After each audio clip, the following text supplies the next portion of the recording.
ইমাম শাফি রহমতুল্লাহ আলাইহি বলেন, ফাবাবুল ইসলামি আস-সাহাবা, ইসলাম নামক বাড়ি বা ঘরের দরজা হলো নবীর সাহাবীগণ। আপনারা উত্তর দিবেন, বলেন তো ইসলাম কিসের মতো? এই বাড়ির কি আছে? একটা দরজা। বলেন তো ইসলাম নামক বাড়ির দরজা কারা? সুবহানাল্লাহ। তাহলে ইসলাম একটি বাড়ির মতো, এই বাড়ির একটি দরজা আছে। ফাবাবুল ইসলামি আস-সাহাবা, ইসলাম নামক বাড়ির দরজা হলো আল্লাহ রাসূল সাল্লাল্লাহু আলাইহি সাল্লামের সম্মানিত সাহাবীগণ। ইমাম শাফি রহমতুল্লাহ আলাইহি বলেন, ফামান আযাস সাহাবা, যারা সাহাবায়ে কেরামকে কষ্ট দেয়, ইন্নামা আরাদাল ইসলাম কামান নাক্কারাল বাবা ইউরিদু দুখুলাদ দার, যারা সাহাবীদেরকে কষ্ট দেয়, সাহাবীদেরকে কষ্ট দেওয়া মানে ইসলাম নামক বাড়ির দরজাকে কষ্ট দেওয়া। বলেন তো ইসলাম নামক বাড়ির দরজা কারা? সাহাবীরা।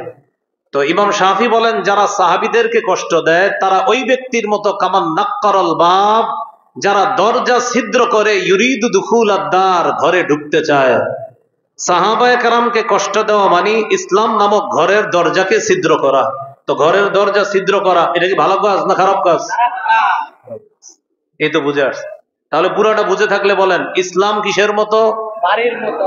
এই বাড়ির একটা কি আছে? দরজা আছে। ইসলাম নামক বাড়ির দরজা কারা? যারা সাহাবীদের সমালোচনা করে তারা কেমন যেন ইসলাম নামক বাড়ির দরজাকে কি করে? ছিদ্র করে। তাহলে যারা সাহাবীদের সমালোচনা করে তারা ইসলাম নামক বাড়ির দরজাকে ছিদ্র করে ইউরিদু দুখুলাদ দার, ডাকাতের মতো ঘরে ঢুকতে চায়। আল্লাহ আমাদের সকলকে সাহাবী সমালোচনা করা, শোনা, বলা থেকে হেফাজত করেন। এবার মূল আলোচনা শুরু করি। এক নম্বর কথা, সাহাবায়ে কেরামের প্রতি আল্লাহ সন্তুষ্ট, আল্লাহ খুশি হয়ে গেছে। সুবহানাল্লাহ। সূরাতুল ফাতহ 26 নম্বর পারা, এই সূরার 18 নম্বর আয়াত, 26 পারা 12 নম্বর পৃষ্ঠা, সূরাতুল ফাতহ 18 নম্বর আয়াত। এই আয়াতে আল্লাহ তাআলা বলেন, লাকাদ রাদিয়াল্লাহু আনিল মুমিনিনা ইয ইউবাইউনাকা তাহতাশ শাজারাতি ফাআলিমা মা ফি কুলুবিহিম ফাআনজালাস সাকিনাতা আলাইহিম। লাকাদ রাদিয়াল্লাহু আনিল মুমিনিন, অবশ্যই আল্লাহ মুমিনদের উপর খুশি হয়ে গেছে, মুমিনদের প্রতি সন্তুষ্ট হয়ে গেছে ওই সমস্ত মুমিন, ইয ইউবাইউনাকা তাহতা শাজারা, যখন তারা আপনার কাছে গাছের নিচে বায়াত হয়েছে। তারা কারা? সাহাবীরা। ওগো আল্লাহর নবী, আল্লাহ তাআলা নবীকে বলতেছেন, হে আমার নবী, সাহাবীরা যখন আপনার কাছে গাছের নিচে বায়াত হলো, অবশ্যই আল্লাহ তাদের প্রতি খুশি হয়েছে, সন্তুষ্ট হয়েছে। ফাআলিমা মা ফি কুলুবিহিম, আল্লাহ তাদের অন্তরের বিষয়টা জেনে নিয়েছে। ফাআনজালাস সাকিনাতা আলাইহিম, আল্লাহ তাদের উপর প্রশান্তি নাজিল করেছেন। ওয়া আসাবাহুম ফাতহান করিবা, আল্লাহ তাদেরকে নিকটতম বিজয়ের মাধ্যমে পুরস্কৃত করলেন, পুরস্কার দান করলেন, তথা মক্কা বিজয়ের মাধ্যমে আল্লাহ তাদেরকে পুরস্কৃত করলেন। তাহলে বলেন তো সাহাবীদের প্রতি খুশি কে? আল্লাহ। আল্লাহ। সূরা বাইয়িনার মধ্যে আছে রাদিয়াল্লাহু আনহুম ওয়া রাদু আন, 11 নম্বর পারায় আছে আল্লাহ তাআলা সাহাবায়ে কেরামের প্রতি খুশি, সাহাবীরাও আল্লাহর প্রতি খুশি। সুবহানাল্লাহ। বলেন তো সাহাবীরা কার প্রতি খুশি? আল্লাহর প্রতি। আর আল্লাহ কাদের প্রতি খুশি? সাহাবীদের প্রতি। এই হলো প্রথম কথা, সাহাবীরা আল্লাহর প্রতি খুশি। তো যাদের প্রতি আল্লাহ খুশি, আচ্ছা ভাই তাদের সমালোচনা করে আমাদের লাভ কি? 2 নম্বর, সাহাবায়ে কেরামের প্রশংসা আল্লাহ তাআলা কোরআনে করেছে। সুবহানাল্লাহ। সূরাতুল ফাতহ 29 নম্বর আয়াত, 26 নম্বর পারা, 14 নম্বর পৃষ্ঠা, সূরাতুল ফাতহ 29 নম্বর আয়াতে আল্লাহ বলেন, মুহাম্মাদুর রাসূলুল্লাহ, মুহাম্মদ সাল্লাল্লাহু আলাইহি ওয়াসাল্লাম আল্লাহর রাসূল, ওয়াল্লাযীনা মাআহু, মুহাম্মদ সাল্লাল্লাহু আলাইহি সাল্লামের সাথে যারা আছে সাহাবায়ে কেরাম, আশিদ্দাউ আলাল কুফার, তারা কাফেরদের প্রতি কঠোর, রুহামাউ বাইনাহুম, তারা আপোষের প্রতি সদয়, আপোষের প্রতি বড় মায়া রাখে, দয়া রাখে, সদয়। কিন্তু কাফেরদের প্রতি তারা কঠোর। নবী তারা কেমন জানেন? তারাহুম রুকআন সুজ্জাদা, আপনি তাদেরকে দেখবেন রুকুকারী, সেজদাকারী। সাহাবীদের রুকু সেজদার প্রশংসা আল্লাহ করছে। সীমাহুম, তাদের আলামত হলো ফি বুজুহিহিম মিন আসারিস সুজুদ, তাদের আলামত হলো তাদের চেহারার মধ্যে আপনি সেজদার চিহ্ন দেখতে পারবেন। হাবিব, আপনার সাহাবীরা তাদেরকে রুকু, তাদেরকে সেজদা অবস্থায়, রুকু অবস্থায় দেখবেন, তাদের আলামত, তাদের চেহারার মধ্যে সেজদার চিহ্ন দেখবেন। সাহাবীদের রুকু সেজদার প্রশংসা কে করেছে? সাহাবীদের প্রতি খুশি কে? যিনি তাদের প্রতি খুশি, যিনি তাদের প্রশংসা করছেন, তাদের সমালোচনা করে আমাদের লাভ কি? তাহলে সাহাবীদের প্রশংসা করেছেন আল্লাহ। আল্লাহ বলেন যালিকা মাসালুহুম ফিত তাওরাত, আপনার সাহাবীদের প্রশংসা শুধু কোরআনে না, তাওরাতের মধ্যেও সাহাবীদের দৃষ্টান্ত আলোচনা করা হয়েছে। এই গেল দ্বিতীয় আলোচনা। 3 নম্বর আলোচনা, কোরআনের এক আয়াতে আল্লাহ বলেছেন সাহাবায়ে কেরাম আল্লাহর নির্বাচিত বান্দা। সুবহানাল্লাহ। 19 পারা, শেষ পৃষ্ঠা, সূরাতুন নামল, 59 নম্বর আয়াত। 19 পারা 20 নম্বর পৃষ্ঠা, হাফিজি কোরআন মাজিদ অনুযায়ী মানে শেষ পৃষ্ঠা বা 20 নম্বর পৃষ্ঠা, সূরাতুন নামলের 59 নম্বর আয়াতে আল্লাহ বলেন ওয়াকুলিল হামদুলিল্লাহ وسلام على عباده الذين اصطفى, নবী আপনি বলেন আলহামদুলিল্লাহ, সমস্ত প্রশংসা আল্লাহর। ওয়াসালামুন আলা ইবাদিহিল্লাযীনা ইসতাফা, সালাম শান্তি আলা ইবাদিহি, তার ওই সমস্ত বান্দাদের প্রতি, আল্লাযীনা ইসতাফা, যাদেরকে আল্লাহ নির্বাচিত করেছেন। আয়াতের ব্যাখ্যায় সুফিয়ান সাউরি রহমতুল্লাহি আলাইহি বলেন হুম আসহাবু মুহাম্মাদিন সাল্লাল্লাহু আলাইহি ওয়াসাল্লাম, আয়াতে আল্লাহ যাদেরকে নির্বাচিত বান্দা বলেছেন তারা হলো রাসূল সাল্লাল্লাহু আলাইহি সাল্লামের সাহাবীগণ। তাহলে রাসূলের সাহাবীগণ আল্লাহ তাআলা নির্বাচিত বান্দা। বিসমিল্লাহ। এইগুলো 3 নাম্বার কথা। আল্লাহ তাআলা নির্বাচিত বান্দা রাসূলুল্লাহ সাল্লাল্লাহু আলাইহি সাল্লামের সাহাবীগণ। তো 3টি কথা। সাহাবীদের প্রতি খুশি কে? সাহাবীদের রুকু সেজদার প্রশংসা করেছেন কে? 3। সাহাবীরা কার নির্বাচিত বান্দা? 4 নাম্বার, এই উম্মতের মধ্যে শ্রেষ্ঠ উম্মত সাহাবায়ে কেরাম, সারা পৃথিবীর মধ্যে শ্রেষ্ঠ উম্মত আমরা। বলেন আলহামদুলিল্লাহ। আমাদের মধ্যে শ্রেষ্ঠ সাহাবীগণ। সুবহানাল্লাহ। সারা পৃথিবীর উম্মতের মধ্যে শ্রেষ্ঠ উম্মত মুহাম্মদ সাল্লাল্লাহু আলাইহি সাল্লামের উম্মত, আর মুহাম্মদ সাল্লাল্লাহু আলাইহি সাল্লামের উম্মতের মধ্যে শ্রেষ্ঠ যারা হলো সাহাবায়ে কেরাম।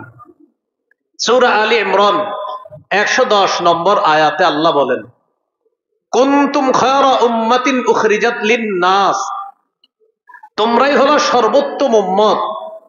উখরিজাত লিন-নাস, যাদেরকে মানুষের কল্যাণের জন্য বের করা হয়েছে। তা'মুরুনা বিল মা'রুফ, তোমাদের গুণ হলো তোমরা সৎ কাজের আদেশ করো। ওয়া তানহাউনা আনিল মুনকার, অসৎ কাজ থেকে নিষেধ করো। ওয়া তু'মিনুনা বিল্লাহ, তোমরা আল্লাহর প্রতি বিশ্বাস রাখো। এই আয়াতে শ্রেষ্ঠ উম্মত দ্বারা 1 নাম্বার উদ্দেশ্য রাসূলুল্লাহ সাল্লাল্লাহু আলাইহি সাল্লামের সাহাবীগণ। তাহলে সাহাবীদের প্রতি আল্লাহ সন্তুষ্ট, সাহাবীদের প্রশংসা আল্লাহ করেছেন। সাহাবীগণ আল্লাহর নির্বাচিত বান্দা, সাহাবীগণ গোটা জাতির শ্রেষ্ঠ উম্মত হলো সাহাবীগণ। 5 নাম্বার, এটা আমার সাথে একটু বলেন, বলেন সাহাবীগণ এই উম্মতের নিরাপত্তা স্বরূপ। বলেন তো, নিরাপত্তা না থাকলে কেউ নিরাপদ থাকে? আমাদের জন্য নিরাপত্তা স্বরূপ কারা? তারা নাই বলে এজন্য আমাদের উপর একের পর এক গজব আসতেছে, বিপদ আপদ আসতেছে। সহিহ মুসলিমের বর্ণনা 2531 নম্বর হাদিস, 2531। এই হাদিসটি মন দিয়ে শুনবো। আবু বুরদা রাদিয়াল্লাহু তাআলা আন তার বাবা থেকে বর্ণনা করেন, তার বাবা বলেন, একদিন আমরা রাসূলুল্লাহ সাল্লাল্লাহু আলাইহি সাল্লামের সাথে মাগরিবের নামাজ পড়লাম। এশার নামাজ আমরা পড়লাম একটু আগে, এর আগের নামাজটার নাম কি? মাগরিব। তিনি বলেন, সাল্লাইনাল মাগরিবা মা রাসূলিল্লাহি সাল্লাল্লাহু আলাইহি ওয়াসাল্লাম, আমরা আল্লাহ রাসূল সাল্লাল্লাহু আলাইহি ওয়াসাল্লামের সাথে মাগরিবের সালাত আদায় করলাম। নামাজ পড়ার পর আমরা কয়েকজন সাহাবী মসজিদে বসে আছি।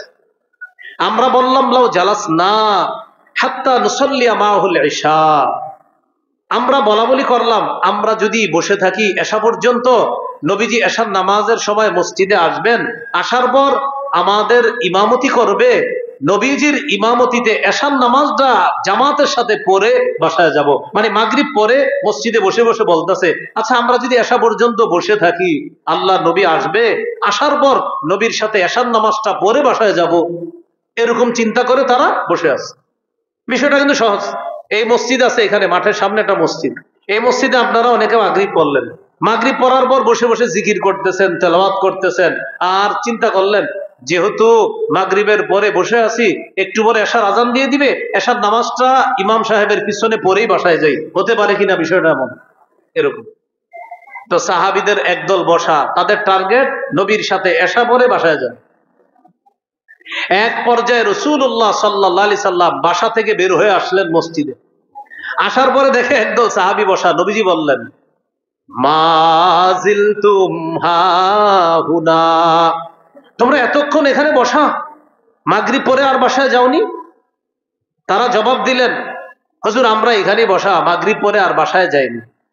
আমরা আপনার সাথে মাগরিব জামাতে পড়েছি, জামাতে পড়ার পর আমরা এখানে আলোচনা করলাম, নাজলিসু হাত্তা নুসাল্লি মাকাল ইশা ইয়া রাসূলুল্লাহ, আমরা পরামর্শ করলাম আমরা এখানে বসে থাকবো এশা পর্যন্ত, আপনার সাথে এশার সালাত আদায় করার পর এরপর বাসায় যাব, এই চিন্তা করে আমরা এখনো বসে আছি।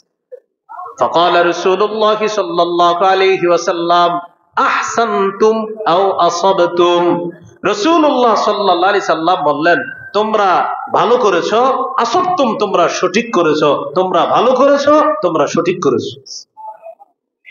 ফারাফা রাসাহু ইলাস সামা, রাসূলুল্লাহ সাল্লাল্লাহু আলাইহি সাল্লাম আকাশের দিকে মাথা উঠাইলেন।